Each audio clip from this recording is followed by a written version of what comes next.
नमस्कार शेतकरी मित्रांनो, आपल्या भरपूर साऱ्या शेतकऱ्यांच्या कांदा काढणीची सुरुवात झालेली. गावरान कांदे सर्वांनीच केले होते. कांद्याला खूप सुंदर मार्केट पण आहे. 3-3.5-4 हजारापर्यंत मार्केट आहे. तर या मार्केटमध्ये आपल्या शेतकऱ्यांची कांदा काढणीची लगबग सुरू झालेली.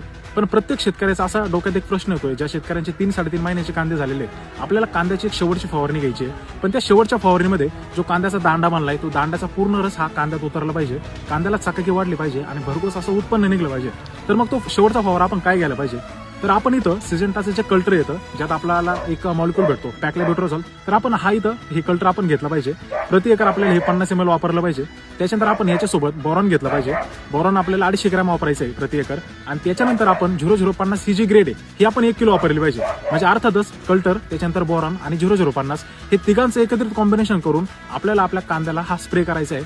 आणि तो स्प्रे केल्यानंतर आपल्याला 8 दिवसांमध्ये खूप सारा आणि सुंदर असा रिझल्ट भेटणार आहे, की जेणेकरून आपला कांद्याचा जो दांडा आहे, तो दांड्याचा पूर्ण रस हा कांद्यात उतरणार आहे, कांद्याची चकाकी वाढणार आहे, कांद्याला कलर वाढणार आहे आणि कांद्याचं आपल्याला भरघोस असं उत्पन्न भेटणार आहे. आणि ह्या 3-3.5-4 हजाराच्या बाजारामध्ये आपल्या शेतकऱ्याचे लाखोनी पैसे होणार आहेत. किनार पडू दे, धार सरू दे, उजेड पडू दे तुझा.